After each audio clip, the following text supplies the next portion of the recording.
Hey heroes and விஜிலன்டீஸ் தான் அவங்க ஆதி lantern series release ஆயிருந்திருக்கு. கண்டிப்பாக நிறைய பேர் பார்த்துருக்கலாம். இப்போ அந்த லேண்டன் சீரிஸோட பிரேக் டவுன் தான் இந்த வீடியோ நான் பார்க்க போகிறோம். ஐ மீன் எபிசோட் 1 தான் ரிலீஸ் ஆயிருக்கு. இனி வீக்லி பார்த்தீங்கன்னா ஒவ்வொரு எபிசோட் ரிலீஸ் பண்ண போகிறாங்க. அந்த வகையில் இன்றைக்கி நம்ம எபிசோட் 1 பிரேக் டவுனை பார்த்துடலாம். உண்மையிலே கொஞ்சம் மிஸ்டீனியஸாக இருந்தாங்க மூவ் ஆகிட்டு இருக்கு. என்னதான் கொஞ்சம் ஒரு லோ பட்ஜெட் ஒரு சிம்பிள் சீரிஸ் மாதிரி தெரிஞ்சாலும் நல்லா ரேட்டிங் பண்ணி நல்லா இன்ட்ரெஸ்டிங்காக மூவ் பண்ணிட்டு இருக்காங்க. நிறைய கேள்விகள் எழுப்பியிருக்காங்க. அதுக்கான பதில் அடுத்தடுத்த எபிசோடில் கொடுப்பாங்கன்னு பார்க்கலாம். வெளியே என்ன நடந்துச்சு அப்படின்றத மொத்தம் நம்ம பார்த்துடலாமா? மொதல் எபிசோட்லேயே சம்பவம் பண்ணியிருக்காங்க. ஆக்சுவலி சீரிஸில் மொதல் எபிசோட்லாம் நல்லா தான் ஆரம்பிக்கிறாங்க. போக தான் முக பண்ணி விட்டு ஓப்பனிங்லாம் நல்லா இருக்குது, ஃபினிஷிங் சரியில்லைன்ற மாதிரி இப்போ வர நிறைய சீரிஸ் கொஞ்சம் அப்படி தான் வந்துட்டு இருக்கு. இதுலேயுமே ஒரு சின்ன பயம்ன்றது எனக்கு இருந்துச்சு. பட் ஃபஸ்ட் எபிசோட் பார்க்கும்போது ஒரு சின்ன நம்பிக்கை வந்திருக்கு. ஓகேப்பா நல்லபடியாக போவோம் அப்படின்னு. ஸோ அந்த வகையில் இந்த எபிசோடில் என்னென்ன காட்டியிருக்காங்க அப்படின்றத மொத்தமாக நம்ம பார்த்து பிரேக் டவுன் பண்ணிடலாமா? ஆரம்பிக்கலாம். எபிசோடோட ஸ்டார்டிங்லேயே நீங்கள் எடுத்துக்கிட்டிங்கன்னா நம்ம சின்ன வயசு ஜான் ஸ்டூவர்ட்டை தான் காட்டுறாங்க. வீட்டில் உட்காந்து பார்த்தீங்கன்னா அவன் டிவி பார்த்துக்கிட்டு இருக்கான். அண்ட் அந்த சமயத்தில் டிவியில் ஹால் ஜார்டனோட ஒரு இன்டர்வியூ ஓடிக்கிட்டு இருக்கு. ஹால் ஜார்டன் ஃபஸ்ட்டு அந்த பூமியில் வந்த கிரீன் லேண்டன் அவரோட இன்டர்வியூ ஓடிக்கிட்டு இருக்கு. அந்த சமயத்தில் டைம்லைன் பார்த்தீங்கன்னா 1996. ஸோ அதுக்கும் 10 வருஷத்துக்கு முன்னாடியே அவர் கிரீன் லேண்டனாக இருந்தான்ற மாதிரி மென்ஷன் பண்ணியிருக்காங்க. பூமியோட ஃபஸ்ட்டு கிரீன் லேண்டன் ஃபஸ்ட்டு சூப்பர் ஹீரோன்ற மாதிரி. அதுக்கு முன்னாடியே சூப்பர் ஹீரோஸ்லாம் இருந்திருக்காங்க. சூப்பர் மேன் படத்தில் ஆல்ரெடி நம்ம பார்த்துருக்கலாம். பட் இப்போ பூமியோட ஃபஸ்ட்டு கிரீன் லேண்டனாக ஹால் ஜார்டன் தான் வந்துட்டு இருக்காரு. ஸோ 10 வருஷத்துக்கு முன்னாடி அவர் கிரீன் லேண்டனாக இருந்துட்டாரு. அப்போ 1986லேருந்தே அவர் கிரீன் லேண்டனாக இருந்துகிட்டு இருக்காரு. அவர் ஒரு முன்னாடி டெஸ்ட் பைலட்டாக இருந்தார் ஏர்ஃபோர்ஸில். அதுக்கப்புறம் தான் பார்த்தீங்கன்னா அவருக்கு இந்த கிரீன் லேண்டன் பவரே கிடச்சிருக்கு. அந்த சமயத்தில் ஒரு விஷயம் சொல்லுவார். சின்ன வயசுலேயே பார்த்தீங்கன்னா ஆக்சுவலி அவங்க அப்பா இழந்துட்டாராம். 8 வயசாக இருக்கும் போதே பார்த்தீங்கன்னா ஆக்சுவலி அவங்க அப்பா இழந்துட்டு இருக்காரு. அப்போலேருந்து பார்த்தீங்கன்னா பயம் என்னன்னே தெரியாது. பயம் இல்லாமல் தான் அவர் வளர்க்கப்பட்டிருக்காரு. அண்ட் விக்டோரியா ஃபால்ஸுக்கு மேலே நேராக விழுந்த அந்த ஒரு எரிக்கலை தடுத்துட்டு வந்ததாக அவர் பேசிகிட்டு இருக்காரு. காமிக்லையுமே இப்படி ஒரு விஷயம் நடந்திருக்கும். காமிக்கில் ஆக்சுவலி பார்த்தீங்கன்னா அதை ஜேஎஸ்ஏ பண்ணியிருப்பாங்க. இங்கே ஒரு கிரீன் லேண்டன் பண்ண மாதிரி சொல்லியிருக்காங்க.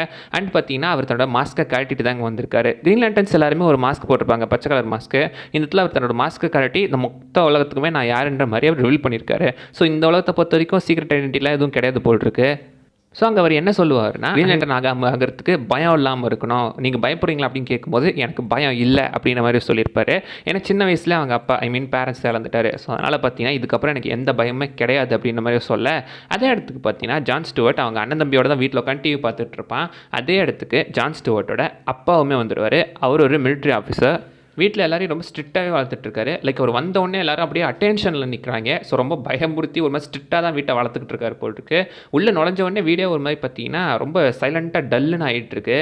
அப்போ இவ்வளோ நேரம் நீங்கள் டிவி பார்த்துருக்கீங்க, வெளியே போய் உனக்கு பனிஷ்மெண்ட் இருக்கா அப்படின்னு சொல்லி அடி பொழக்க போகிறாருன்னு பார்த்தா பையன் தலையில் ஒரு ஆப்பில் வச்சு கன்னை வச்சு ஷூட் பண்ணிக்கிட்டு இருக்காருங்க. அதாவது பெத்த பையன் தலையில் ஆப்பில் வச்சு அவரே கன்னை வச்சு பார்த்தா தலையை ஷூட் பண்ணுறாரு. அதுவும் ராத்திரி நேரத்தில். அப்பான்னு கூப்பிடாமல் சார்னு கூப்பிடும் போதே தெரிஞ்சிருக்கலாம் வீட்டை என்ன மாதிரி ஒரு ஸ்ட்ரிக்டாக நடத்துகிறாங்க அப்படின்றது. கிட்டத்தட்ட வீடே ஒரு மிலிட்ரி மாதிரி ரன் பண்ணிட்டு இருக்காரு. அண்ட் அந்த பையன்கிட்ட நீ பயப்படுறியான்னு கேட்கும்போது அவன் இல்லைன்னு தான் சொல்லுவான். அவன் கண்லேயுமே நீங்கள் பயத்தை பார்க்க முடியாதுங்க. லைக் தலையில் ஆப்பில் வச்சுக்கிட்டு அசால்ட்டாக நிற்பான். கன் ஷூட் பண்ணும்போது கூட அசரவே இல்லை. நாங்கள்லாம் கரிஞ்சிருத்த கன் மாதிரி நிற்போன்ற மாதிரி அப்படி கன்னு நின்றுக்கிட்டு இருக்கான். ஸோ கன் ஷூட் பண்ணுறதுக்கு வாடா மவனே நீ தாண்ட தைரியசாலி அப்படின்னு சொல்லி அவர் உள்ளே கூப்பிட்டு போயிட்டு இருப்பாப்பில். கட் பண்ணால் 2016 காட்டுறாங்க. 1996லேருந்து 2016 20 வருஷத்துக்கு அப்புறம் என்ன நடந்துச்சு மாதிரி நமக்கு காட்டுறாங்க. John Stuart வளர்ந்துட்டாரு. அவர் மெரைனில் வேலை செஞ்சுருக்காராம். மெரைனில் பார்த்தீங்கன்னா ஸ்னைப்பராக வேலை செஞ்சுட்டு இருந்திருக்காரு. அதுக்கப்புறம் இப்போ பார்த்தீங்கன்னா ஆக்சுவலி நம்ம ஹால் ஜார்டன் கிட்டே ட்ரெயினியாக இருந்துகிட்டு இருக்காரு. இப்போதைக்கு பார்த்தீங்கன்னா அடுத்த கிரீன் லேண்டன் நகரத்துக்கான அந்த ஒரு ட்ரைனிங் ஹால் ஜார்டன் நம்ம ஜான் ஸ்டூவர்ட்டுக்கு கொடுத்துட்ருக்காரு. அண்ட் அவர் என்ன சொல்லுவார்னா கார்டியன்ஸ் தான் டேரெக்டாக ஜான் ஸ்டூவர்ட்டை சூஸ் பண்ணுற மாதிரி சொல்லியிருந்திருக்காங்க. இந்த சீரீஸ்லேயும் அப்படி சொல்லப்படலாங்க. பையனை பயம் இல்லாமல் வளர்க்கணும் அப்படின்ற மாதிரி தான் அவங்க ட்ரை பண்ணியிருக்காங்க. ஏன்னா கிரீன் லேண்டன்ஸ்க்கு பயம் இருக்கக்கூடாது. அண்ட் அங்கே கூட பார்த்தீங்கன்னா ஹால் ஜார்டன் ஆக்சுவலி லேட்டாக தான் வருவார். லேட்டாக வந்துட்டு ஏன்டா நான் லேட்டாக வந்திருக்கேன்டா, ஏன் என் மேலே கோவம் இல்லையா, நீ எதுவும் சொல்ல விரும்பலையா அப்படின்னு கேட்பாரு. அதுக்கு அதெல்லாம் ஒன்றும் இல்லை சார், நம்ம ட்ரைனிங் ஆரம்பிக்கலாம். அவங்க ட்ரைனிங்க்கு கிளம்புவாங்க. ஸோ டெக்னிக்கலி பார்த்தீங்கன்னா அவர் இங்கே கிடையாது. 2 வாரமாக பார்த்தீங்கன்னா வேறு ஒரு பிளானட்டுக்கு போயிட்டு வந்திருக்காரு. அண்ட் இத்தனை நாள் ஹால் ஜார்டன் பார்த்தீங்கன்னா ஃபேரன் 4 அப்படின்ற ஒரு பிளானட்டுக்கு போயிட்டு வந்திருக்காரு. அங்கே நடந்த ஒரு பஞ்சாயத்துலாம் தடுத்து நிறுத்திட்டு வந்திருக்கேன் அப்படி மாதிரி சொல்லியிருக்காப்புல. காமிக்லுமே அப்படி ஒரு பிளானட் இருந்துகிட்ருக்கு. அங்கே போய் ஒரு சில பிரச்சனைகள்லாம் அவர் பார்த்துட்டு தான் வந்திருக்காரு. ஸோ இங்கே அதை போய் சால்வ் பண்ணிவிட்டு இங்கே வந்திருக்காருன்ற மாதிரி நமக்கு காட்டியிருக்காங்க. அண்ட் அங்கேயுமே பார்த்தீங்கன்னா வந்துட்டு இந்த ஹால் ஜார்டன் அவர் என்ன கேட்பாருன்னா நம்மளோட கோவம் இல்லையா அப்படின்ற மாதிரி கேட்பாரு. ஆக்சுவலி இந்த எபிசோட் ஐ திங்க் இந்த சீரீஸே இதை பற்றி தான் போகுது அப்படின்னு நான் நினைக்கிறேன். அது என்னன்றதை நான் லாஸ்ட்டாக சொல்கிறேன். நம்ம ட்ரைனிங் தானே எடுத்துக்கிட்டு இருக்கோம், ட்ரைனிங்கை கொடுங்க அப்படின்ற மாதிரி அவன் சொல்லும்போது ட்ரைனிங் தானே இதோ கொடுக்குறேன் அப்படின்னு சொல்லி உள்ளுக்குள்ளே அந்த ரிங்கை கலட்டி வச்சுட்டு டக்குன்னு கார்லேருந்து எகிரி குச்சிவாங்க. அடப்பா என்னடா அப்படி விட்டு போயிட்டு அப்படின்னு சொல்லி அவசரமாக ஜான் ஸ்டூவர்ட் அந்த ரிங்கை எடுத்து மாட்டி தன்னைத்தானே பார்த்தீங்கன்னா அப்படியே ப்ரொடெக்ட் பண்ணிக்குவார் அந்த காரு பள்ளத்துக்குள்ளே விழுறதுக்கு முன்னாடி. ஸோ எப்படி ப்ரொடெக்ட் பண்ணிக்கிட்டாருன்னு பார்த்தா அந்த ரிங்கை வச்சு ஒரு கன்ஸ்ட்ரக்ட் தன்னை சுற்றி ஒரு பபிள் ட்ராப்பை அவர் கிரியேட் பண்ணிக்கிட்டு இருக்காரு. ஸோ இதுவுமே ஒரு பார்ட் ஆஃப் த ட்ரைனிங்காக தான் இருக்கணும். லைக் நீ எந்த அளவுக்கு வேகமாக முடிவு பண்ணுற, எந்த அளவுக்கு ஃபாஸ்ட்டாக ஆக்ட் ஆகிற அப்படின்ற அந்த ஒரு ட்ரைனிங்காக பாசிபிள் இருக்கிறதுக்கான வாய்ப்பு இருக்குது. அந்த மாதிரி பார்த்தீங்கன்னா டக்குன்னு முடிவு எடுக்கணுன்றதுக்காக இப்படி ஒன்று பண்ணிட்டாங்க போல். அண்ட் அந்த கிரீன் லேண்டர் நீங்கள் கொடுத்து அவரை பார்த்தீங்கன்னா தன்னைத்தானே ஒரு பபிள் ட்ராப்பை கிரியேட் பண்ணி எஸ்கேப் ஆகிட்டேன் அப்படின்ற மாதிரி அவர் சொல்லியிருந்திருப்பாரு. அண்ட் லேட்டராக அவங்க அப்பா கிட்ட ஃபோன் பண்ணி பேசிட்டு வரும்போதுமே கூட பார்த்தீங்கன்னா, அப்பா அவன் என்ன கொல்ல பார்த்தான்ப்பா அப்படின்னு சொல்லும்போது, அதெல்லாம் கிடையாது, இது பார்ட் ஆஃப் தி ட்ரைனிங் தான், உன்னால் கூலாக இருக்க முடியலை, எஸ் என்னால் கூலாக இருக்க முடியும், நான் பார்த்துக்கிறேன் அப்படின்னு சொல்லி ஜஸ்ட் அந்த ட்ரைனிங்கை மட்டும் நீ ஃபாலோ பண்ணு, மற்றபடிக்கு எந்த பிரச்சனையும் இல்லை அப்படின்ற மாதிரி சொல்லி தான் அவர் விட்டுருந்து. ஸோ சின்ன வயசுலேருந்தே இதுக்காகவே ட்ரைனிங் கொடுத்து இதுக்காகவே வளர்க்கப்படுற ஒருத்தன் அப்படின்ற மாதிரி தான் பார்த்தீங்கன்னா அவர் காட்டியிருந்திருக்காங்க. அண்ட் அடுத்து பார்த்தீங்கன்னா அந்த வேலை போகும்போது கூட வந்து ரிங்லேருந்து ஏதோ பீப் சவுண்ட் கேட்குது, வெடிக்க போதும்னு நினச்சா அதெல்லாம் இல்லை. உள்ளுக்குள்ளேருந்து பார்த்தீங்கன்னா ஹால் ஜார்டனே வராரு. ஹால் ஜார்டன் கிடையாது, அவரோட ஒரு கான்ஷியஸ்னஸ் இந்த இடத்துல ஒரு ஹாலோகிராமாக நமக்கு ப்ரொஜெக்ட் ஆகுது. எஸ் ஆக்சுவலி பார்த்தீங்கன்னா கிரீன் லேண்டன்ஸ் வந்து அவரோட அந்த கான்ஷியஸ்னஸ் மெமரி எல்லாமே அப்டேட் பண்ணிகிட்டே இருக்கணும் அந்த ரிங்கில் வாரம். இவர் கடந்த 10 வருஷமாக அப்டேட் பண்ணலன்ற மாதிரி சொல்லியிருப்பாரு. 10 வருஷத்துக்கு முன்னாடி அப்டேட் பண்ண ஏதோ ஒரு மெமரி இப்போ ஆக்சஸ் ஆகி வெளியே வந்து இந்த இடத்துல நெப்ராஸ்காவில் ஒரு பிரச்சனை நடக்குது, நீ அங்கே போகணும் அப்படின்ற மாதிரி பார்த்தீங்கன்னா சொல்லி விட்றாங்க. அண்ட் அந்த இடத்துல பார்த்தீங்கன்னா ஆக்சுவலி ஒரு கொஞ்சம் நல்லவராக நடந்துக்கிற மாதிரி தான் காட்டுவாங்க. நல்லவர் இந்த மீன்ஸ் கொஞ்சம் சாரிலாம் கேட்பார் ஹால் ஜார்டன் கிட்ட. இப்போ பார்த்தீங்கன்னா அவர் கொஞ்சம் திமிராக நடந்த மாதிரி தெரிஞ்சாலும் அப்போ அவர் ரொம்ப நார்மலாக நடந்துக்குவார். அண்ட் பார்த்தீங்கன்னா சாரிலாம் கேட்பார். அண்ட் உனக்கு நான் இதெல்லாம் சில விஷயம் சொல்லி தரணுமே, இதெல்லாம் நான் சொல்லியிருக்கணுமே அப்படின்ற மாதிரி ஒரு கன்ஃபியூஸ் ஸ்டேட்டில் இருக்கிற மாதிரி காட்டியிருப்பாங்க. ஒரே செக்டாரில் இந்த கிரீன் லேண்டன்ஸ் ட்ரெயினியுமே வச்சிருக்க மாட்டாங்கன்னு சொல்லுவாங்க. ஸோ அதுக்கப்புறம் ரூல்ஸுமே மாறிட்டு இருக்குன்றது இந்த ஹால் ஜார்டனுக்கு சர்ப்ரைஸாகவே இருந்துகிட்ருக்கு.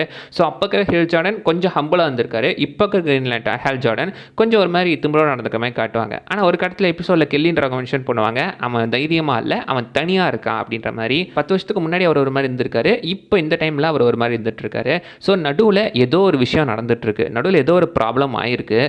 ஸோ அதுக்கு முன்னாடி 10 வருஷம், இப்போ ஒரு 20 வருஷம் கணக்கு வச்சுக்கிட்டா கிட்டத்தட்ட 30 வருஷமாக ஒரு கிரீன் லேண்டனாக இந்த பூமியில் இருந்துகிட்டு இருக்காப்புல. அண்ட் நான் இப்போ இந்த 10 வருஷத்துக்கு நடுவில் ஏதோ ஒரு சம்பவம் நடந்திருக்கு. ஸோ அதனால தான் பார்த்தீங்கன்னா அவர் வந்துட்டு இந்த அத்தாரிட்டியை மதிக்காமல் 10 வருஷமாக அப்டேட் பண்ணாமல் இருந்துட்டு இருக்காரு. நடுவில் என்ன நடந்துச்சு அப்படின்னு தெரியல. மேபி அந்த மேலே அந்த கார்டியன்ஸ் மேலேயே அவருக்கு ஒரு கோவம் வந்துட்டு இருக்கலாம். அது என்னன்றது சீரிஸ் போக போக நம்ம தெரிஞ்சுக்கலாம். அண்ட் இந்த மெசேஜை பாஸ் பண்ணிடு அப்படின்னு சொல்ல அவரே போய் பக்கத்தில் இந்த டாக்கோ ஷாப்பில் அந்த மெசேஜுமே பாஸ் பண்ணி விட்டுறாரு. பில்லை பே பண்ணிட்டு வந்துடுறா அப்படின்னு சொல்லி அங்கேருந்து பார்த்தீங்கன்னா அவர் டக்குன்னு பறந்து போயிடுவார். அண்ட் அவர் பறக்கும்போது அவரோட சூட்டை கூட லைக் சம்மன் கூட எதுவும் பண்ணியிருக்க மாட்டார், அந்த பவரையுமே யூஸ் பண்ணியிருக்க மாட்டார். ஐ மீன் கிரீன் லேண்டன்ஸ் பறக்கும்போது அவங்கள சுற்றி ஒரு தின் லேயரை உருவாக்கி இருந்திருப்பாங்க, எதுக்கு இருக்கிற காற்று பட்டு எதுவும் ஆயிடக்கூடாதுன்றதுக்காக. பட் இவர் அப்படியே பறப்பார். அண்ட் இப்போ ஜான் ஸ்டூவர்ட் பார்த்தீங்கன்னா டேரெக்டாக அந்த நெப்ராஸ்காக்கு வண்டி ஃப்ளைட்லாம் பிடிச்சி எப்படியே பார்த்தீங்கன்னா டேரெக்டாக அந்த இடத்துக்கு போயிடுவார். அங்கே போயிட்டு பார்த்தா அந்த ஃபுட்பால் ஃபீல்டு ஒரு இடம் இருக்குது. அந்த ஃபுட்பால் ஃபீல்டுக்கு நடுவில் 5 பேர் சுட்டுக் கொல்லப்பட்டிருக்கிறதா மென்ஷன் பண்ணுவாங்க. அதில் ஒருத்த மட்டும் பார்த்தீங்கன்னா அப்படியே ஜஸ்ட் மிஸ்ல எஸ்கேப் ஆயிருப்பான். வேலன் அப்படின்னு சொல்லியிருப்பாங்க அவனோட பேர். சரி அவனை போய் நம்ம விசாரிக்கலாம் அப்படின்னு பார்க்கும்போது இப்போ வேணாம் வெயிட் பண்ணு அப்படின்னு என்ன சொன்னாலும் ஜான் ஸ்டூவர்ட் பார்த்தீங்கன்னா டேரெக்டாக போகிறேன் அப்படிமா போயிருப்பாங்க. அதே இடத்துல கெல்லினுமே ஒரு போலீஸ் ஆஃபீஸரை காட்டுவாங்க. இவங்க தான் அவங்களுக்கு ஹெல்ப் பண்ணுற மாதிரி. அவங்க அவங்கள பார்த்த உடனே கொஞ்சம் காண்டாகிற மாதிரி தான் தெரியுது. இது வந்துட்டு ஏதோ ஜஸ்ட் ஒரு கிரிமினல் ஆக்ட் தான் அவங்க சொல்லும்போது இது ஏலியன்ஸோட வேலை அப்படின்னு சொல்லி பார்த்தீங்கன்னா நம்ம ஹால் ஜார்டன் சொல்லுவார். லைக் அவர் தன்னோட கட் அந்த இன்ஸ்டிங்க்டை நம்புறாரு. ஆனால் இதே இந்த பக்கம் பார்த்தீங்கன்னா ஜான் ஸ்டூவர்ட் வந்து ப்ராக்டிக்கலான விஷயம், இங்கே ப்ராக்டிக்கலாக என்ன பாசிபிளாக இருக்கணும் அதை மட்டும் பார்ப்போம், ரூல்ஸ் படி நடந்துக்குவோம் அப்படின்ற மாதிரி அந்த ஒரு விஷயத்தை பார்க்குறாரு. But Hal Jordan out of the rules போய் இன்ஸ்டிங்க்ட் மூலமாக அந்த மாதிரி விஷயங்களை பார்க்குற மாதிரி காட்டியிருப்பாங்க. ஸோ 2 பேர்த்துக்குள்ளாந்த அந்த ஒரு டிஃப்ரென்ஸ் நமக்கு இங்கே நல்லா தெரியுது. அண்ட் இப்போ பார்த்தீங்கன்னா அவனை அந்த வேலைன்றவனை டேரெக்டாக போய் விசாரித்து துரத்தி பிடிக்கிற மாதிரி நமக்கு காட்டியிருப்பாங்க. இப்படியே ஒரு வழியாக பிடிக்கவும் செஞ்சுருந்துருப்பாங்க. அந்த சேஸ் சீக்வன்ஸ் கொஞ்சம் நல்லா இருந்துட்டு இருக்கோம். ஹால் ஜார்டன் அவரோட பவரை யூஸ் பண்ணி அவனை பிடிச்சிருந்துருக்கலாம். பட் இந்த இடத்துல பார்த்தீங்கன்னா அவர் பிடிக்கல. அது பதிலாக ஜான் ஸ்டூவர்ட்டை ட்ரைனிங் பண்ணுற மாதிரி நீயே போய் பிடின்ற மாதிரி விட்டுருந்துருப்பாரு. அண்ட் லேட்டராக பார்த்தீங்கன்னா 2 பேரும் ஒரு பாரில் குடிச்சிட்டு இருக்கும்போது அந்த இடத்துல ஹால் ஜார்டன் ஃபேக்காக அந்த அவரோட கிரீன் லேண்டர் பவர் யூஸ் பண்ணி காசு எடுக்கிற மாதிரி காட்டியிருப்பாங்க. கவுண்டர் ஃபிட் மணி யூஸ் பண்ணியிருப்பாரு. காமிக்ஸ்லுமே இந்த மாதிரி பண்ணியிருக்காரு. ஸோ இந்த கன்ஸ்ட்ரக்ட் வச்சு காசெல்லாம் கிரியேட் பண்ண முடியுதுங்க. ஆக்சுவலி அவர் ஒரு ப்ராக்டிக்கலாகவே ஒரு கன்ஸ்ட்ரக்ட்லாம் கிரியேட் பண்ணுற மாதிரி காட்டியிருப்பாங்க. அதை வச்சு காசே கிரியேட் பண்ணி பார்த்தீங்கன்னா இந்த இடத்துல வந்துட்டு அவர் பாட்டை ஓட்டிட்டு பீர் குடிச்சிட்டு இருக்காப்புல. அண்ட் அதே இடத்துல தான் அவருக்கு அந்த ரிங்கு எப்படி கிடச்சிதுன்ற அந்த ஒரு ஃப்ளாஷ்பேக்குமே சொல்லிட்டு இருக்காரு. கைதி பட ஸ்டைலில் பார்த்தீங்கன்னா நமக்கு விஷுவலாக எதையும் காட்டல, அப்படியே வாயிலே எல்லாத்தையும் சொல்லிட்டாங்க அந்த ஃப்ளாஷ்பேக். ஸோ அது வந்துட்டு நல்லா இருந்துச்சு. அப்சல்யூட்லி அவரோட யூஷுவலான அந்த ஒரு இதுதான். அபென்சர் அப்படின்றவர் பூமியில் வந்து கிராஷ் லேண்ட் ஆகிருக்கும் போது அந்த சமயத்தில் பார்த்தீங்கன்னா ஹால் ஜார்டனை தூக்கிட்டு போய் உனக்கு பயம் இருக்கான்னு கேட்க எனக்கு பயம் இல்லைன்னு சொல்லி அந்த இடத்துல தான் அவரை சூஸ் பண்ணியிருந்திருக்காங்க. அண்ட் அவர் பார்த்தீங்கன்னா ஆக்சுவலி வந்து சேர்ந்த இடம் வேறு எங்கேயோ வந்திருக்காரு. அங்கேருந்து இப்படி வந்து சேர்ந்த இடம் பார்த்தீங்கன்னா நெப்ராஸ்கா. ஸோ இந்த இடத்துல தான் இவருக்கு இந்த கிரீன் லேண்டர் ரிங்கே கிடச்சிருக்கு. அண்ட் அதே இடத்துல பார்த்தீங்கன்னா அவர் கவுண்டர் ஃபிட் மணி யூஸ் பண்ணி பாட்டை திரும்ப மாற்றி ஓட்டிக்கிட்டு இருக்க. ஏன்டா இப்படி பண்ணுறாரு, பக்கத்தில் இருக்கிறவங்கிட்ட வம்பு வளர்க்குற மாதிரி இருக்கேன்னு பார்த்தீங்கன்னா வாண்டடாகவே அவர் வம்பு வளர்க்க தான் அதை பண்ணிகிட்டு இருக்காரு. ஏன்னா இப்போ போலீஸ் ஸ்டேஷனில் ஒருத்தனை பிடிச்சிட்டு போனாங்களே, அவனை நான் விசாரிக்கணும், அவங்ககிட்ட பேசுகிறோன்னா நானும் ஜெயிலுக்கு போய் தான் ஆகணும் அப்படின்னு சொல்லி டேரெக்டாகவே அந்த பாரில் இருக்கிற சுற்றி இருக்கிற மற்றவங்ககிட்டலாம் சண்டை போட்டுட்டு அவர் டேரெக்டாகவே பார்த்தீங்கன்னா இப்போ ஜெயிலுக்கு போக தான் பிளான் பண்ணிகிட்டு இருக்காரு. ஸோ அதே இடத்துல பார்த்தீங்கன்னா குடிச்சிட்டு வம்பு வளர்த்துட்டு அந்த இடத்துல போலீஸுமே வந்து அவரை அரெஸ்ட் பண்ணி கூட்டிகிட்டு போயிடுறாங்க. ரிங்கை இப்போ அவர் ஜான் ஸ்டூவர்ட் கிட்ட ஒப்படைச்சிடுறாரு. அண்ட் பக்கத்தில் ஜான் ஸ்டூவர்ட் ஒரு பொண்ணு கூட கடலை போட்டுட்டு இருப்பாரு. ஜோயி மேக்கன் அவங்க பேர். அதை லேட்டாக தான் வீல் பண்ணியிருப்பாங்க. கடலை போட்டவர் ரேட்டாக அந்த பொண்ணையே போட்டிருப்பாரு. அடுத்து அங்கேருந்து பார்த்தீங்கன்னா கோர்ட்டுக்கு போகிறாங்க. ஸோ கோர்ட்டில் அந்த இடத்துல நான் ஜெயிலுக்கு போகணும் அப்படின்ற மாதிரி அவர் தன்னைத்தானே பார்த்தீங்கன்னா இன் பண்ணி வாதாடிக்க அதே இடத்துல ஏதோ ஒரு லாயர் வந்துடுறாரு. அவர் பேர் பில்லி மேக்கன் அப்படின்னு சொல்லியிருப்பாங்க. வேற யாரும் கிடையாது, முன்ன கெல்லின்னு ஒருத்தங்களை பார்த்தோம்ல, அவரோட ஹஸ்பண்ட் தான் இவங்க. இவங்க எல்லாருமே ஒரே ஃபேமிலி தான். பட் இவங்க காமிக்ஸில் இல்லாத ஒரு ஃபேமிலிங்க. இந்த மேக்கன் ஃபேமிலி அப்படின்னு ஒன்று இன்ட்ரெஸ்ட் பண்ணியிருப்பாங்களே, காமிக்ஸில் இவங்க கிடையவே கிடையாது. இந்த சீரீஸ்க்காகவே பார்த்தீங்கன்னா உருவாக்கி இருந்திருக்காங்க. ஏன் புதுசாக உருவாக்குனாங்கன்னு தெரியல. இடத்துல பார்த்தீங்கன்னா எப்படியோ பேசி அவரை வெளியே எடுத்துட்டு வந்துடுறாங்க. பட் நிறைய ஃபைன் போட்டுறாங்க. கிட்டத்தட்ட $200K கிட்ட ஃபைன் போட்டுறாங்க. எப்போ இவ்வளோ ஃபைன் அப்படின்ற மாதிரி தான் இருக்குது. பாரில் குடிச்சிட்டு சண்டை போட்டால் $200,000 ஃபைன் போடுவாங்களா? என்னவோங்க, அமெரிக்கா பக்கம் மட்டும் போயிடக்கூடாது. அப்படியே போனாலும் அங்கேயும் பாரில் சண்டை போட்டுறக்கூடாது. நாங்க ஏண்டா நடிச்சாமத்துல சுடுகாட்டுக்கு போகணும். அண்ட் இப்போ வில்லியம் பார்த்தீங்கன்னா ஆக்சுவலி அவங்க வில்லியமோட அப்பா நம்ம ஹால் ஜார்டனை மீட் பண்ணுறதுக்காக அவங்க வீட்டுக்கே ஒரு டின்னருக்காக கூப்பிட்டுருக்காரு. அண்ட் அங்கே போயிட்டு தான் அந்த ஃபேமிலியுமே இன்ட்ரடியூஸ் பண்ணுறாங்க. கெல்லி அண்ட் வில்லியம்க்கு நோவா அப்படின்னு ஒரு பையனுமே வந்துட்டு இருக்கான். அண்ட் அந்த பையன் கூட தான் ஜான் ஸ்டூவர்ட் பார்த்தீங்கன்னா ஃபுட்பால் ஆடுற மாதிரி காட்டியிருப்பாங்க. லைக் அந்த இடத்துல ஜான் ஸ்டூவர்ட் என்ன சொல்லியிருந்திருப்பாருன்னா, நீ வந்து அந்த இடத்துல பாலை போடணுன்னு ட்ரை பண்ணுறதை விட போடணுன்னு இமேஜின் பண்ணு. அப்படி இமேஜின் பண்ணனா உன்னால் ஈஸியாகவே செய்ய முடியும் அப்படின்னு மென்ஷன் பண்ணியிருப்பாரு. அதே மாதிரி அந்த பையனுமே கரெக்டாக செஞ்சு முடிச்சிருப்பான். ஸோ இந்த இடத்துல பார்த்தீங்கன்னா ஜான் ஸ்டூவர்ட்டோட அந்த ஒரு இமேஜினேஷன் பவர் எந்த அளவுக்கு இருக்குமே நமக்கு காட்டியிருக்காங்க. ஸோ அந்த லேண்டன் ரிங் இமேஜினேஷன் அந்த கன்ஸ்ட்ரக்ஷன் மூலமாக தானே வேலை செய்யுது. எந்த அளவுக்கு அந்த கன்ஸ்ட்ரக்ஷன் இமேஜின் பண்ணுறோமோ அதே மாதிரி அது வரும்ல. ஸோ எக்ஸாக்ட்லி அதை தான் இங்கே பண்ணியிருந்திருக்காரு. ஸோ எந்த அளவுக்கு இவர் இமேஜின் பண்ணுறான்ற மாதிரி நம்ம கண்ணில் தெளிவாக காட்டியிருக்காங்க. அண்ட் உள்ளே போனால் வில் மேக்கன் ஸ்டீக் சமைச்சிட்டு இருப்பாப்ல. அந்த டின்னுக்காக அவர் வர வச்சிருக்காரு. அண்ட் இவர் பார்த்தீங்கன்னா இந்த ஒரு பெரிய பண்ணை நடத்திட்டு இருக்காரு. அவங்க உள்ள என்ட்ரி ஆகும்போதே பார்த்தீங்கன்னா செக்யூரிட்டி கார்டு வித் கன்ஸு உள்ளே பார்த்தீங்கன்னா கிட்டத்தட்ட ஆளுங்களெல்லாம் கன்ஸோட நிப்பாட்டி வச்சிருக்காரு. ஒரு குட்டி மிலிட்ரி, ஒரு மினி மிலிஷியாவே அவர் ஏரியாவில் வச்சுட்டு இருக்காப்ல. அண்ட் அவர் ஆக்சுவலி பார்த்தீங்கன்னா நான் ஒருத்தருக்காக வேலை செய்கிறேன் அப்படிமா சொல்லியிருப்பாரு. எனக்கு மேலே ஒருத்தர் இருக்காங்க அப்படின்ற மாதிரி பார்த்தீங்கன்னா சொல்லிட்டு இருப்பாப்ல. அது யாராக்கும்னு நீங்கள் நினைக்கிறீங்க? இப்போதைக்கு பார்த்தீங்கன்னா பெருசாக ஐடியா கிடையாது. ஒரு வேளை அது மேக்ஸ்வெல் லாடாக இருக்கலாம், ஆறு லெக்ஸ் லூத்தராக கூட இருக்கலாம், சொல்ல முடியாது. பட் லெக்ஸ் லூத்தராக இருக்கிறதுக்கு வாய்ப்பு கொஞ்சம் அதிகம். ஏன்னா அவர் லேட்டராக நம்ம ஹால் ஜார்டன் கிட்ட பேசும்போது பூமியில் மனுஷன் கை தான் ஓங்கி இருக்கணும், ஏலியன்ஸ்லாம் இங்கே வரக்கூடாது, வந்தாலும் அவங்க பெருசாக இருக்கக்கூடாது அப்படின்ற மாதிரி அவர் மென்ஷன் பண்ணியிருப்பாங்க. பூமி மனுஷங்களுக்கு சொந்தம் அப்படின்ற மாதிரி. இதே மாதிரி லெக்ஸ் லூத்தரமே இருந்துட்டு இருப்பாரு. ஸோ அந்த மாதிரி மேபி அவங்களுக்கு கீழே வேலை பார்க்குற ஒரு ஆளாக இருக்கலாமோ. அண்ட் அதே இடத்துல ஜோயி மேக்கனையுமே அவர் பார்த்துருப்பார் நம்ம ஸ்டீவு. ஐயா நம்ம பாட்டி கூடியாக இருந்தோம் அப்படின்ற மாதிரி அவர் நினச்சிட்டு போயிட்டுருப்பார் போல். போயிட்டு அதே இடத்துல பார்த்தீங்கன்னா ஆக்சுவலி அவங்க வீட்டை விட்டு கிளம்பும்போது அங்கே வில் மேக்கன் என்ன அடுத்த சாப்பாடு எப்படி இருந்துச்சு அப்படின்ற மாதிரி பார்த்தீங்கன்னா ஒரு மாதிரி பேசியிருப்பாப்பில். எதரா பெருசாருன்னு ஃபஸ்ட்டு இனிஷியலாக ஹாலுக்கு புரியல. லேட்டர் தான் ஜான் ஸ்டூவர்ட் சொன்ன உடனே தெரிய வந்திருக்கு. ஓ இந்த வேலை நீ பார்க்குறியா, சூப்பரா அப்படின்ற மாதிரி பாராட்டியிருப்பாப்பில். ஆக்சுவலி அவர் என்ன சொல்ல வராருன்னா, இவ்வளோ நேரமாக அவங்க மேலே இருக்கிற அத்தாரிட்டி சொல்கிறது தானே ஃபாலோ பண்ணணும் அப்படின்ற மாதிரி இருந்தார். ஃபஸ்ட் டைம் இந்த மாதிரிலாம் அத்தாரிட்டியுமே எதுவும் இல்லாமல் நீவே ஒரு விஷயம் பண்ணியிருக்கியா, சூப்பரா அப்படின்ற மாதிரி பார்த்தீங்கன்னா அவர் சொல்லியிருக்காப்ல. ஸோ ஹால் ஜார்டனை பொறுத்த வரைக்கும் மேலிடத்தில் இருக்கிறவங்களை மதிக்கக்கூடாதுன்ட்டு இல்லை, அவனுக்கு என்ன சொன்னாலும் அதை கண்ணை மூடிட்டு செய்யக்கூடாது அப்படின்ற ஒரு விஷயத்தை இவருக்கு சொல்லித்தரணும்னு நினைக்கிறாரு போல் இருக்கு. அண்ட் இப்போ அடுத்த நாள் பார்த்தீங்கன்னா அந்த கிரவுண்டில் அரெஸ்ட் பண்ணாங்கல்ல வேலன், அந்த வேலன்ன்றவனை பார்த்தீங்கன்னா இப்போ ஆக்சுவலி அரெஸ்ட் பண்ணி உள்ளே வச்சிருக்காங்க. அவனை விசாரித்துக்காக ஹால் ஜார்டன் வந்திருக்காரு. ஜான் ஸ்டூவர்ட் அதை பார்க்கறதுக்காக வந்திருக்காரு. அண்ட் இதே இடத்துல ஆக்சுவலி ஜான் ஸ்டூவர்ட் ஹால் ஜார்டனை பற்றி என்ன நினைக்கிற மாதிரி காட்டியிருப்பாங்க. அவர் மேலே எனக்கு மரியாதை இருக்குது, அவருக்கு நிறைய தைரியம் இருக்குது அப்படின்ற மாதிரி. அவனுக்கு தைரியம் இல்லை, அவர் லோன்லியாக இருக்கான் அப்படின்ற மாதிரி இந்த போலீஸ் ஆஃபீஸர் மென்ஷன் பண்ணியிருப்பாங்க. அண்ட் இப்போ அந்த ஏலியன் கிட்ட பார்த்தீங்கன்னா ஐ மீன் அந்த வேலண்டன் கிட்ட நீ ஒரு ஏலியன் தானே அப்படின்னு கேள்வி கேட்டிருப்பாரு. கெல்லி இனிஷியலாக அதை நம்பவே மாட்டாங்க.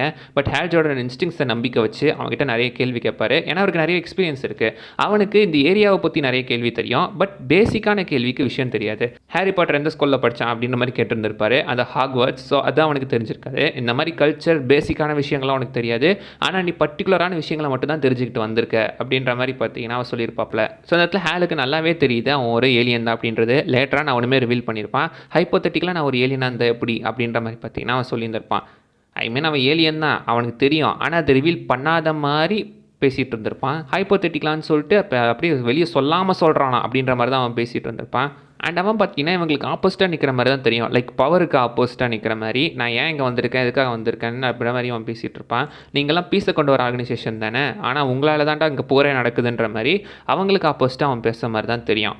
அண்ட் அவனோட ஸ்கெலிட்டனுக்குள்ளேயே பார்த்தீங்கன்னா ஒரு பயோ டிவைஸ் வச்சுருக்கான். அது எப்போ வேணால் வெடிக்கக்கூடியது, அதை தன்னால் ஆக்டிவேட் பண்ண முடியும் அப்படின்றத. அண்ட் அவன் கரெக்டாக கால்குலேட் பண்ணி பேசுகிற மாதிரி தான் தெரியும். லைக் நம்ம ஹால் ஜார்டனையுமே பார்த்தீங்கன்னா அவன் சொல்லுவான், உன்னோட ரிங்கில் பவர் கிடையாது, நீங்கள் வந்து 48 மணி நேரம் ஆகுது, ஸோ நீ அதை ரீசார்ஜ் பண்ணியிருக்க மாட்டேன் அப்படின்னு அவர் மென்ஷன் பண்ணியிருப்பாரு. அண்ட் அதே இடத்துல ஹேலுமே என்ன சொல்லுவார்னா இப்போ என்ன வெடிக்க போகிறோமா இல்லை இப்படி தான் பேசிக்கிட்டு இருக்க போகிறோமா, சீக்கிரம் வெடிடா அப்படின்ற மாதிரி அவர் பேசியிருப்பாப்ல. ஸோ அதே இடத்துல இந்த ஏலியனுக்குமே புரிஞ்சிச்சு, ஓ நீ சாகணும்னு நினைக்கிறியா ஹேல் ஜார்டன், அப்போ உன்னோட சத்திய பிரமாணத்தை நீ மறந்துட்டியா அப்படின்ற மாதிரி. லைக் இந்த கிரீன் லேண்டன்ஸோட சத்திய பிரமாணத்தை பார்த்தீங்கன்னா அவர் சொல்லும் போது ஹேல் ஜார்டனுக்கு கோவம் வர மாதிரி தான் காட்டியிருப்பாங்க. ஸோ அந்த கிரீன் லேண்டன் வேலை அந்த கார்டியன்ஸ் மேலே பார்த்தீங்கன்னா அவருக்கு பயங்கரமான கோவம் இருந்துகிட்டு இருக்கு. அந்த கோவத்தில் அவனை போட்டு அடிக்க அவன் டக்குன்னு அந்த பாம்பியுமே ஆக்டிவேட் பண்ணி விட்டுருவான். அந்த இடத்துல பீப் சவுண்டு கேட்க அவன் பார்த்தீங்கன்னா நீங்கள் எதுக்காக இங்கே வந்திருக்கீங்க அப்படின்னு சொல்லும் போது பழிவாங்க வந்திருக்கோம், வெஞ்சன்ஸ் அப்படின்ற மாதிரி சொல்லுவான். டேய் இது பேட்மேன் டைலாக்டா, அந்த வெஞ்சன்ஸ்ன்னு பார்த்தீங்கன்னா அவன் சொல்லிட்டு அவன் அந்த இடத்துலேருந்து பார்த்தீங்கன்னா வெடிக்க அதே இடத்துல ஹேல் ஜார்டன் அவரோட பவரை யூஸ் பண்ணி எப்படியும் அவனை அந்த எக்ஸ்ப்ளோஷனை கட்டுப்படுத்திடுவார். ப்ளஸ் அந்த எக்ஸ்ப்ளோஷன் மேலே அவரே போய் அதை கவர் பண்ணுற மாதிரியுமே காட்டியிருப்பாங்க. ஸோ ஒரு பெரிய எக்ஸ்ப்ளோஷனாக நடந்திருக்க வேண்டியது அதை முடிஞ்ச வரைக்கும் கொஞ்சம் சின்னதாகவே பார்த்தீங்கன்னா அவர் இதோட கண்ட்ரோல் பண்ணி விட்டுட்டார் அப்படின்னு தான் சொல்லணும். ஸோ ஜஸ்ட்டு மிஸ்ஸில் அந்த ஊரையே காப்பாற்றிட்டு இருக்காரு. அண்ட் இந்த இன்வெஸ்டிகேஷன் முடிஞ்சு இன்னும் கொஞ்சம் வருஷம் கழிச்சு என்ன நடக்குதுன்ற மாதிரி நமக்கு காட்டுறாங்க 2026. ஸோ இவ்வளோ நேரம் நம்ம பார்த்த சம்பவங்கள் எல்லாமே 2016 நடந்தது. இப்போ 10 வருஷம் கழிச்சு 2026 என்ன நடக்குதுன்ற மாதிரி நமக்கு காட்டுறாங்க. பார்த்தா ஜான் ஸ்டோவர்ட் பார்த்தீங்கன்னா அந்த இடத்துக்கு திரும்ப இந்த நெப்ராஸ்கா ஊருக்கு வந்துட்டு இருக்காரு. வரும்போதே சைடில் ஏதோ ஒரு இடிச்சு போன இடத்த பார்க்குற மாதிரி தெரியுது. மேபி இந்த இடம் ஆல்ரெடி தெரிஞ்சிருக்கும் போல் இந்த சீரிஸ் போக போக நமக்கு தெரியும். ஐ திங்க் இந்த சீரிஸ்க்கு ரிவாச் வேல்யூ இருக்கும் அப்படின்னு நான் நினைக்கிறேன். பார்க்கலாம் இருங்க இது என்ன இடம் அப்படின்றத.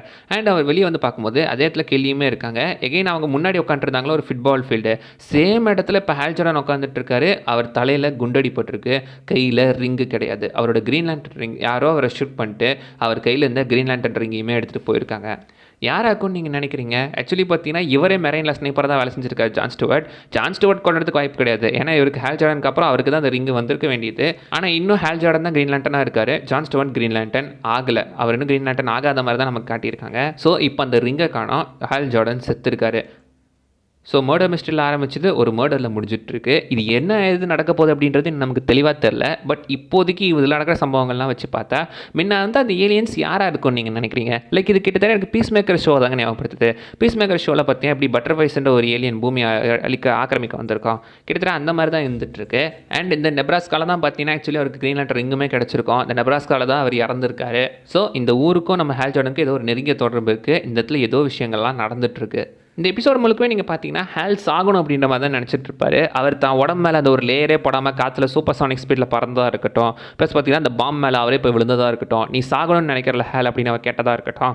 ஹேல் ஜார்டன் சாகணும் தான் நினைக்கிறாரு. நான் செத்ததுக்கு அப்புறம் தான் அந்த ரிங் என்னை விட்டு போகணும், நான் உயிரோடு இருக்க வரைக்கும் இது என்கிட்ட தான் இருக்கணுன்ற மாதிரி ஹேல் பார்த்தீங்கன்னா அதை தான் கூட வச்சுக்கணும் தான் நினைக்கிறாரு. அண்ட் இது எது கூட கனெக்ட் ஆகலாம் அப்படின்ற மாதிரி நீங்கள் கேட்டிங்கன்னா பாசிபிளி இது மேன் ஹண்டர்ஸோட கனெக்ட் ஆகலாம் அப்படின்ற மாதிரியுமே ஒரு பேச்சு போயிட்டுருக்கு. மேன் ஹண்டர்ஸ் யார் அப்படின்னு கேட்டிங்கன்னா காமிக்கில் ஆக்சுவலி பார்த்தீங்கன்னா மேன் ஹண்டர்ஸ் இந்த கிரீன் லேண்டன்ஸ்க்கும் முன்னாடியே உருவாக்கப்பட்ட ஒரு போலீஸ் ஃபோர்ஸ் மாதிரி தான், இந்த கார்டியன்ஸால் உருவாக்கப்பட்டவங்க. இந்த சமயத்தில் மேன் ஹண்டர்ஸ் ஒரு கட்டத்தில் கரப்டாக இருந்திருப்பாங்க. லைக் இந்த பூமியில் உயிர்கள் இருக்கிறதுனால தான் ப்ராப்ளம், அதனால் அந்த உயிர்களே அழிச்சிட்டா இந்த உலகம்லாம் பத்திரமா இருக்கும் அப்படின்னு சொல்லி ஒரு பிளானட் லைக் செக்டார் 666 இருக்கிற ஏகப்பட்ட அந்த பிளானட்டில் இருக்கிற எல்லா மக்களையுமே அழிச்சுருப்பாங்க. 5 பேர் மட்டும்தான் பொழைச்சிருந்துருப்பாங்களாம். அண்ட் அந்த 5 பேரில் ஒருத்தனா அட்ராஷியஸ். அண்ட் அந்த அட்ராஷியஸ் அரெஸ்ட் பண்ணிட்டு போகும்போது தான் அபின்சருக்கு பார்த்தீங்கன்னா பயங்கரமாக அடிபட்டு அதுக்கப்புறம் தான் அவர் ஹேல் ஜார்டன் கிரீன் லேண்டனை சூஸ் பண்ணுவார். ஸோ எக்ஸாக்ட்லி இது அப்படியே பார்த்தீங்கன்னா நம்ம ஹேல் ஜார்டனோட கனெக்ட் ஆகி இது மேன் ஹண்டர்ஸ் கிட்ட போகிறதுக்கான வாய்ப்புகள் நிறையவே இருக்குது இந்த கதை. அப்படியே பார்த்தீங்கன்னா ரெட் லேண்டன் கிட்டேயுமே இது போகலாம். லைக் அந்த அட்ராஷியஸ்ன்றவங்க பார்த்தீங்கன்னா 666 பிளானட்டை சேர்ந்தவங்க இருக்காங்களே, மேபி இவங்க இந்த பிளானட்டை சேர்ந்தவங்களாம் இருக்கலாம். எங்களோட பிளானட் இந்த கார்டியன்ஸ்னால தானே அழிஞ்சுது, ஸோ அந்த கார்டியன்ஸ் கிரீன் லேண்டர்னால தான் எங்கள் பிளானட் அழிஞ்சுது, அதுக்காக நாங்கள் பழிவாங்க வந்திருக்கோம் அப்படின்ற மாதிரி அந்த செக்டார் 666 சேர்ந்தவங்க பாசிபிளி பழிவாங்கிறதுக்கு அங்கே வந்திருக்கலாம். அதில் ஒருத்தனா அட்ரோஷியஸ் பாசிபிளி அவன் ரெட் லேண்டன் ரிங்கை அக்வயர் பண்ணி அதுக்கப்புறம் இந்த கார்டியன்ஸே அழிக்கிறதுக்காக மேபி அவங்க சண்டை போகிறதுக்கான வாய்ப்புகள் இருக்குது. இது கொஞ்சம் பெருசாக தாங்க போகுது. இந்த முடிஞ்சா நான் ஒரு தனி வீடியோவில் போட்டு எக்ஸ்பிளைன் பண்ணுறேன். அண்ட் அவள் தாங்க இந்த வீடியோவில் நான் சொல்லுது அதே விஷயம் மிஸ் பண்ணால் நீங்கள் கீழே கவுண்ட் பண்ணுங்கள் பார்க்கலாம். எபிசோடோட ஆரம்பமே பார்த்தீங்கன்னா கொஞ்சம் அமர்க்கலமாக தான் இருந்துகிட்ருக்கு. அடுத்த எபிசோட வரைக்கும் வெயிட் பண்ணுவோம். அண்ட் அது வரைக்கும் bye bye. Bring him from the yard.